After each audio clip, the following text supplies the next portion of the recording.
하나님 나라는 이미 임했다고 그랬어요. 우리가 이걸 카이로스라 그래요.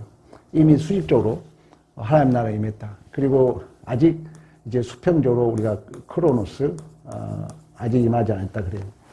그럼 이 기회를 이미와 아직의 기회를 이제 교회 시대라 그러고 명예롭고 복 있는 기회라 그랬어요. 근데 여전히 우리는 이제 하나님 나라를 바실레이아 통치 다스림. 그러니까 하나님이 온 우주적으로 이렇게 통치해 간다는 거예요. 알파와 오메가 되신 하나님. 우리 이미 공부했잖아요. 나는 스스로 계신 하나님. 에고 에이미 테텔레스타이. 내가 다 이루었고 스스로 계신 하나님이라는 얘기는 꼭 언약의 관계 속에서 그분이 우리의 아버지라는 거예요. 아버지로서 계시기 때문에 그 속에는 너의 필요한 걸 내가 도와주겠다. 항상 나는 너의 아버지로 있다. 이런 얘기를 가지고 있거든요. 우리가 이 땅에 살아가면서 우리가 이제 가지고 있는 것. 아까 뭐라 했어요? 명예롭고 복 있는 기회라는 거죠. 우리에게 특별하게 주신 것을 우리가 가지고 있다면은 이제 특별 계시라 그러잖아요. 성경이라 그래요. 하나님 시대, 예수 시대에 살았던 사람은 아무도 없어요. 그러면 이제 우리가 붙들 수 있는 것은 뭐밖에 없어요? 말씀밖에 없어요. 그래서 이 세대를 두고 1세대가 다 죽었잖아요. 그동안 수억 년 역사 속에 홍해를 가르고 만나와 메추라기를 주고 그런 그 아버지 시대가 다 죽어버린 거예요. 그러면 이제 그들이 붙들 수 있는 건 뭐밖에 없어요? 말씀밖에 없는 거예요. 그래서 여호수아에게 강조한 게 뭐예요? 말씀 붙들라는 거예요. 말씀 지켜라. 그러면 내가 너를 형통하고 너와 함께하리라. 너를 복되게 하리라. 유대인들은 성경과 율법을 가지고 있어요. 그러면 이 말씀을 가지고 있는 것이 내가 종교를 가지고 있고 또 하나님을 알고 있고 이거 정말 내가 가지고 있는 것이 명예롭고 복 있는 기회로 쓰임 받느냐. 우리 심각하게 저는 이 말씀을 생각하면서 고민을 했어요. 여러분도 마찬가지입니다. 여러분이 가진 이 말씀이 정말 이웃과의 관계 속에서 어떻게 쓰임 받냐는 얘기죠. 정말 여러분들이 예수의 마음으로 이웃을 사랑하고 이웃을 용서하고 이웃을 기다려주고 이 말씀이 어떻게 쓰임 받느냐. 오늘 본문의 내용이거든요. 유대인들은 여전히 율법을 가지고 있었어요. 사실 인류 역사를 우리가 보면은 십자군 전쟁, 이슬람이든 기독교든 다 출발은 악한 의도가 없어요. 다 어떻게 보면 선한 종교심이고 또 인간의 윤리도덕적인 신념이 동원됩니다. 그러나 거기에 뭐가 없는 거예요? 하나님이 없는 거죠. 말씀이 없다. 하나님이 예수가 없는 거죠. 예수가 없으면은 그러한 종교적 열심이 인간의 선한 신념이 파괴적인 괴물이 된다는 거예요. 유대인들이 여러분 누구 죽였죠? 예수 죽였잖아요. 스데반 죽였잖아요. 예수가 없으면. 우리도 왜 이 얘기가 기록하고 있겠습니까? 오늘날은 우리 카이로스 입장에서 보면 독자는 우리입니다. 너희들 말씀 가졌잖아. 너희들 율법 가졌잖아. 어떻게 쓰고 있냐는 얘기예요. 이 말씀이, 이 율법이 정말 나를 예수의 충만으로 채우고 이웃을 사랑하고 이웃을 용서하고 이렇게 쓰임 받느냐. 우리에게 큰 질문을 주고 있는 것입니다. 왜 그러냐면 우리는 여전히 이 율법의 기능에 대해서 수없이 말씀했던 것처럼 율법은 오늘 20장에도 나오고 있지만 분명히 죄를 깨닫는다 그러거든요. 그러니까 당시 유대인들은 이 율법을 가지고 있었잖아요. 이걸 가지고 이제 누구 죽이는데, 남을 죽이는데. 방금 제가 여러 가지 얘기를 했던 것들은 그들이 절대 나쁜 의도가 아니에요. 선한 마음이었어요. 선한 종교적, 민족적인 그런 신념이었어요. 그러나 누가 없으니까? 하나님이 없으니까. 예수님이 없으니까. 예수님이 없으면 그렇다는 거예요. 그래서 하나님은 우리는 이미 공부를 했습니다. 행위 언약을 근거해서 율법을 줬다. 율법을 준 목적이 분명히 있다는 것입니다. 하나님이 율법을 준 이유는 우리의 어떻게 보면 영적 파산을 폭로한다는 거죠. 또 하나님은 가장 우리 약한 자에게 하나님께서는 가장 귀한 것을 우리에게 주셨거든요. 그러니까 이 율법의 기능은 이 문제를 해결하지 않고 복음으로 바로 가버리면 이 자체가 자기를 포장하는 또 다른 무기가 된다는 거예요. 그래서 반드시 하나님의 행위 언약과 율법을 준 거예요. 율법을 줘가지고 이 모든 것은 나를 근거할 수 없다를 수없이 반복하고 있는 거예요. 구약 전체가 그걸 얘기하고 있습니다. 구약 전체가 그걸 얘기해 주고 있어요. 이렇게 이 관계를 거쳐서 우리는 여기 가게 되죠. 이 관계를 이해하지 못하면은 이 모든 게 자기 치장으로 간다는 유대인들이 실수잖아요. 그래서 이 율법의 기능을 누누이 강조하고 있는 거예요. 그래서 어느 주석가는 이 율법은 바로 엑스레이와 같다. 엑스레이는 우리의 어디가 뼈가 잘못된 것을 드러낼 뿐이다. 그러나 그 엑스레이가 뼈를 붓게 하거나 뼈를 치료할 수는 없다는 얘기예요. 그래서 우리 이미 모세 공부했죠. 모세의 이름은 뭐라 했어요? 물에서 건짐을 받다. 그러나 율법의 대표이기 때문에 결국 그는 약속의 땅 가나안 땅 가지 못하고 구원이시다. 여호와는 구원이시다는 여호수아, 호세아, 예수아가 오게 되거든요. 근데 그 여호수아도 여전히 모형이기 때문에 그도 결국 죽고 진정한 이제 예수 그리스도가 오게 되는 것입니다. 그래서 이 율법은 반드시 절대 너는 넘을 수 없다. 그래서 율법은 지키라도 줬고 너는 지킬 수 없다는 것을 자각하도록 줬다.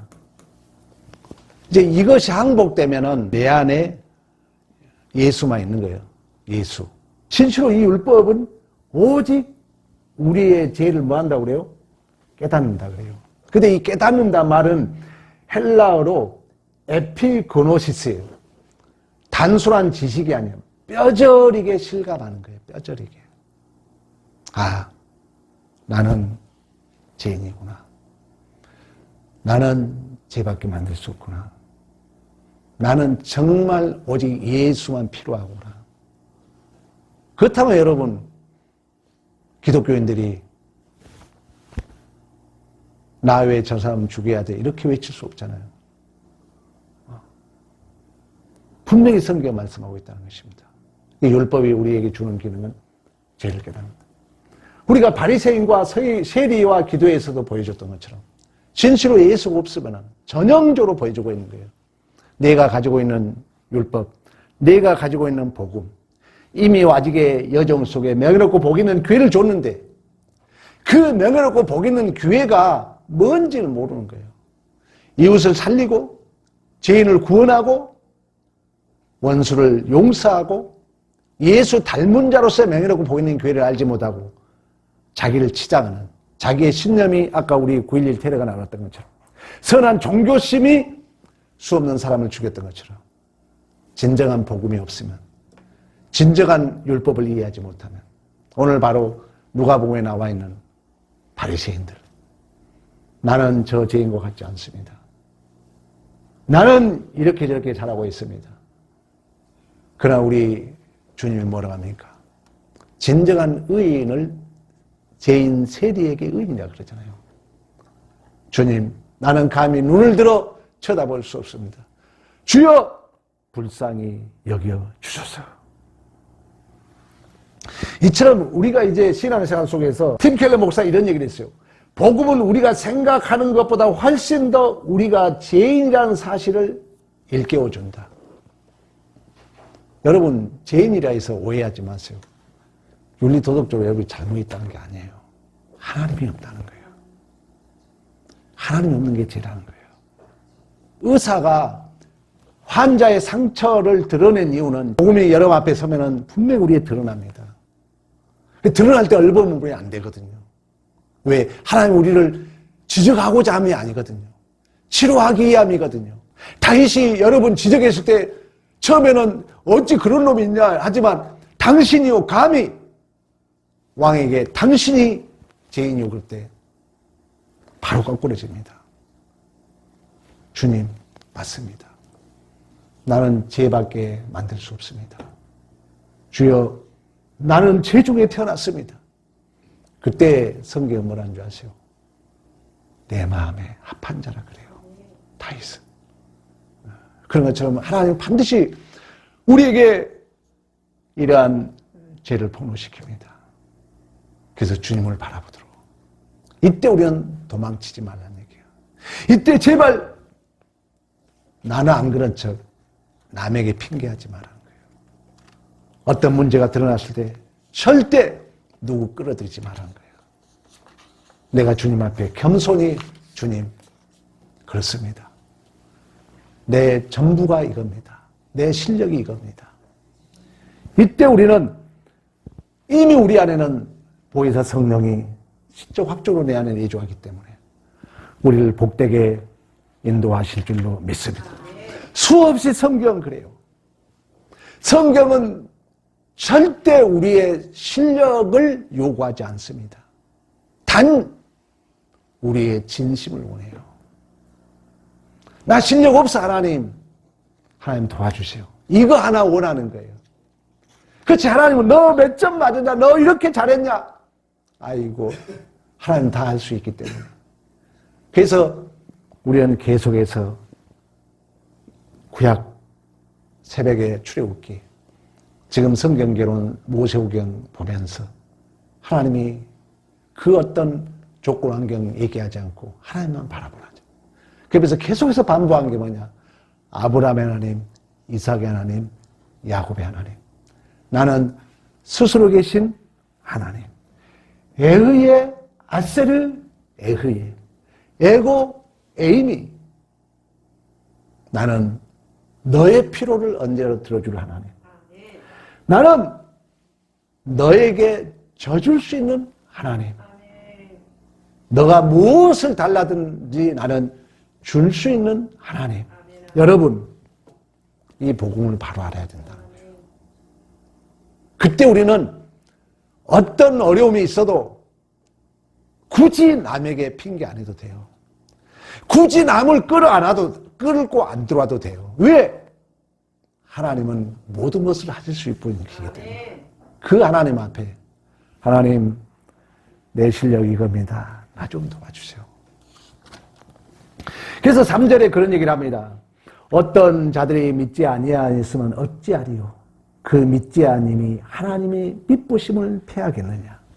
믿지 않는다 해서 그가 거역한다 해서 하나님의 신실하심을 하나님의 하나님 되심을 스스로 계신 하나님을 포기하겠느냐? 어찌 내 자식이 못났다 해가지고 어찌 내 자식이 한번 잘못했다 해가지고 그 아버지의 아버지 되심을 포기할 수 있겠느냐? 그래서 복음은 끝까지 하나님을 얼마나 바로 아느냐 싸움이라는 것입니다. 이게 믿음이에요. 이게 모르면은 잘못 오해한다는 거예요. 물론 모든 걸 나를 이해함이지만은 나를 치장한 게 아니에요. 우리는 하나님을 의지했을 때 그 모든 것이 진짜 나를 이해함이 되는 줄로 믿습니다. 우리는 탕자 이야기를 너무나도 많이 들었습니다. 아버지가 살아있음에도 불구하고 자기 분깃을 달라고 허랑방탕한 그 탕자를 기다리시는 하나님. 그래서 하나님은 우리가 아무리 연약해도 아무리 우리가 하나님을 배신한다 할지라도 자신의 신실하심을 포기하지 아니하시는 하나님. 스스로 계신 하나님. 에흐의 아세르 에흐의 에고 에이비 다 같은 얘기예요. 야곱 얘기 많이 했던 것처럼 너는 이스라엘이야. 너는 야곱이 아니야. 너는 나와 싸워서 이긴 자야. 그 말은 뭐예요? 나는 너에게 언제든지 져줄 수 있는 자야. 너가 달라는 거 다 줄 수 있는 자야. 이걸 믿는다면은 내가 굳이 나를 방어할 필요 없잖아요. 모든 게 내 것이잖아요. 믿음의 문제라는 거예요. 믿음의 문제. 그 믿음은 하나님을 얼마나 아느냐의 싸움이라는 것입니다. 그래서 하나님은 우리에게 연약함, 우리의 부족함, 수없는 우리의 못남을 폭로시켜서 그때가 꼭 기억해야 돼요. 하나님은 뭐다? 반전, 역전. 이거 모르면요, 이거 알면 기독교 50% 이해하는 거예요. 그래서 이 우리에게 그런 것뿐만 아니라 여러분들이 억울한 일, 손해본 일, 수없는 어떻게 보면 광야에서 이 내리막 이 지점이 있을 수 있다는 거예요. 이게 역전의 이제 기회예요. 이제 이때가 중요해. 이때가 정말 명예로운 기회인데 이 복음을 모르면 이제 이때 우리가 하나님을 향해야 되는데 이때 정말 하나님, 내가 아무리 실패하고 내가 아무리 못났다 할지라도 스스로 계신 하나님, 너는 나에게 싸워서 이긴 자야. 이 하나님을 정말 알고 벌거벗은 모습을 하나님 앞에 나가야 되는데 우리는 이때가 힘드니까 잘못하면은 핑계, 원망, 그리고 도망칠 위험이 있다는 거예요. 이때가 가장 명예로운 기회인데, 이때가 반전의 기회인데, 이때가 기적의 기회인데, 역전의 기회인데, 이걸 우리가 놓칠 수 있다는 거예요. 우리가 자꾸 기억해야 돼요.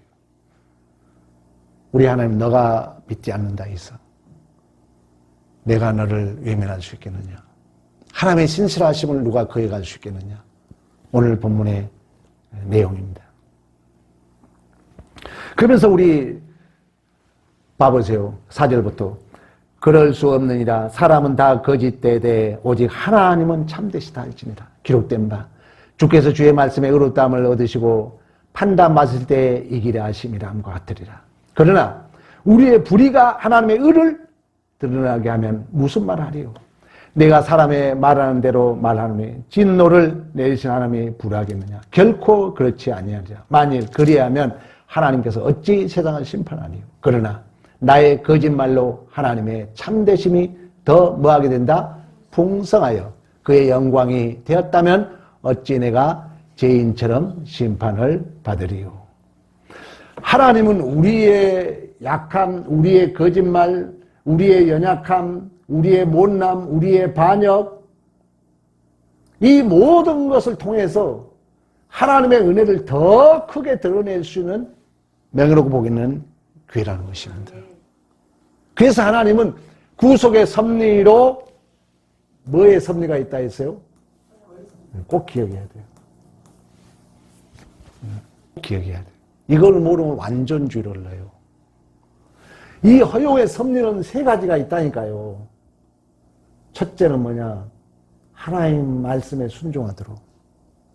우리가 만지지 마, 아유 뜨거워. 허용해서.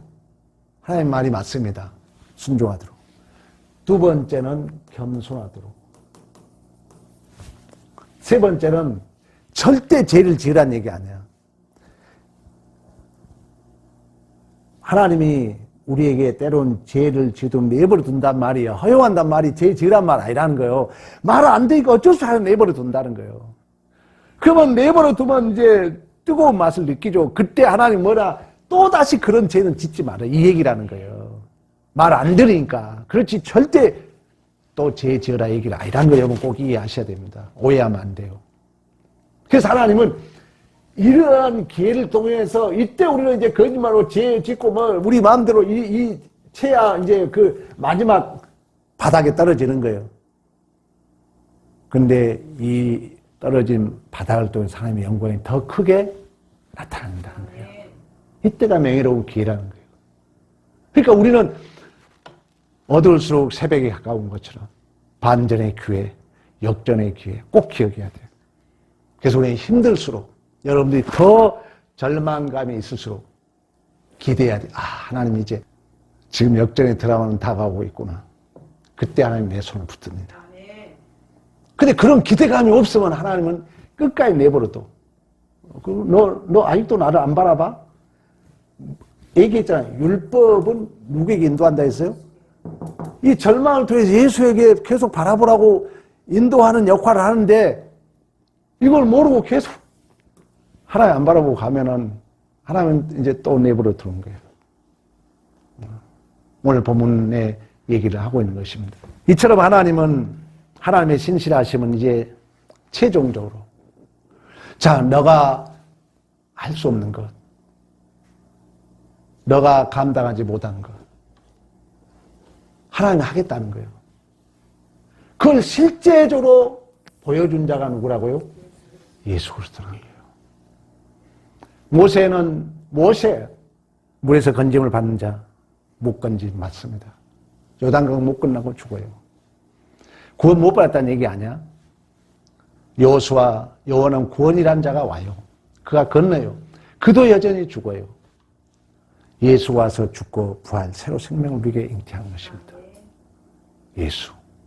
그래서 예수 그리스도 이름이 난 믿음이 나으면서도 걷지 못한 자를 걷게 하였다 말씀이 있는 것처럼 우리를 이제 예수 그리스도 입을 옷으로 우리를 입히신 줄로 믿습니다.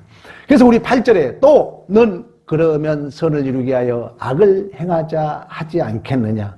이 말은 뭐예요? 죄를 허용했더니 그러면 더 죄를 지란 말이냐? 죄를 통해서 영광을 드러낸다니까? 그 말은 기단이다? 아니라는 거예요. 아니라는 거예요. 어떤 이들이 이렇게 비방하여 우리가 이런 말을 한다고 하니 그들은 정죄받는 것이 마땅하다. 왜? 아까 율법의 뜻을 몰랐던 것처럼 허용의 뜻을 모르면 그렇다는 거예요. 허용의 뜻을 모르니까 죄를 허용해서 하나님이 더 영광 받으신다고 그러면 죄를 더 주어도 되겠네? 아니라는 거예요. 그 허용은 아버지 말이 맞습니다. 더 겸손하도록 다시 죄를 안 짓도록 그러기 위함이지 율법이 그런 기능을 하는 거죠. 율법 우리를 죄를 뼈저리게 깨닫게 한다는 거예요. 뼈저리게 그냥 지식으로 깨닫는 게 아니라. 그래서 하나님은 결국 구약은 얘기했잖아요. 너는 죄밖에 만들 수 없구나. 너희 힘으로 안 돼. 그래서 말라기 여러분 보잖아요. 말라기 제사 드리라는 법을 가르쳐줘. 근데 제사 드린 게 뭐예요? 먹다 남은 거, 병든 거 드리는 거예요. 예수 은혜가 없으면 신앙생활이 그게 윤리도덕이야.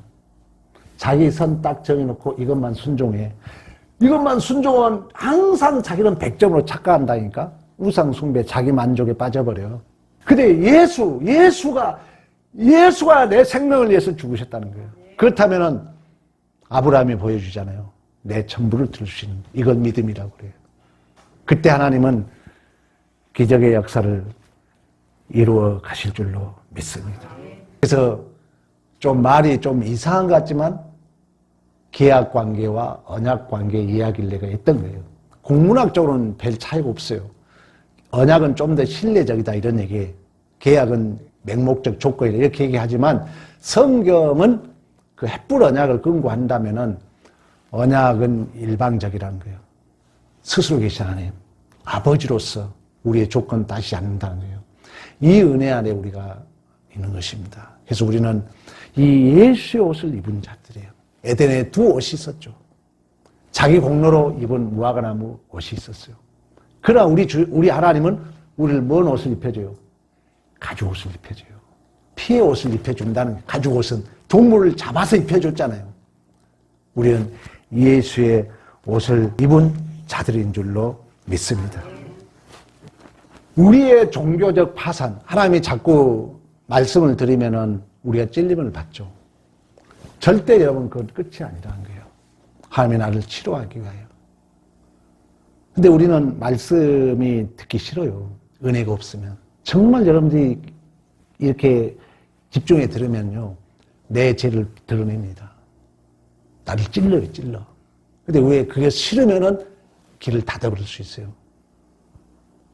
그러나 정말 받아들이면 이 복음은 반드시 그 파산이 그 아픔으로 끝나지 않는다는 거예요.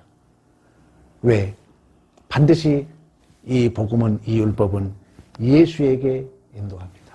그리고 그 예수는 우리 대신 우리가 이루지 못할 것을 다 이뤘다 그래요. 테텔레스타이. 다 이루고 그 확증으로 누가 와 계세요?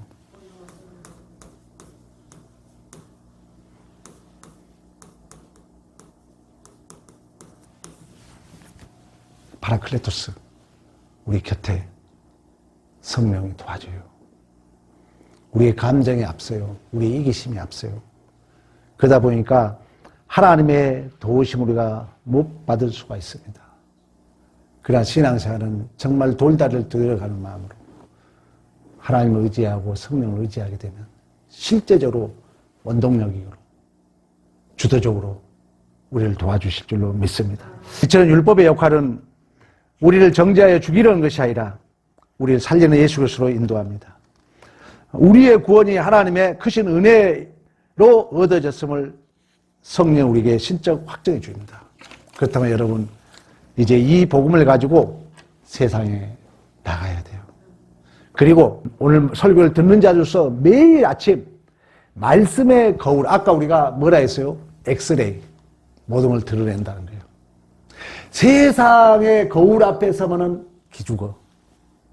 인문학에서는 세상의 거울을 뭐라 하냐? 이미 만들어 놓은 가부장적 힘의 원리라고 그래요. 이걸 응시라고 그래요. 거울, 뭔 말인지 알죠? 돈, 명예, 아파트, 이런 것이 나를 비추는 거예요. 거울로. 그건 가짜라는 거예요. 거기에 서지 말라는 거예요. 거기에 서면 기죽어. 그리고 그것이 억압이 와가지고 마음에 우울증이 와.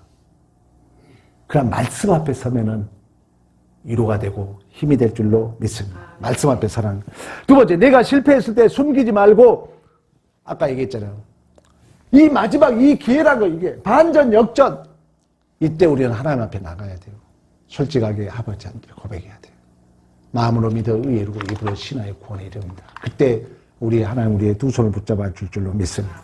세 번째, 종교적 무화과 나무의 잎을 버리라는 거예요. 에덴 동산 두 가지 옷이 있었어요.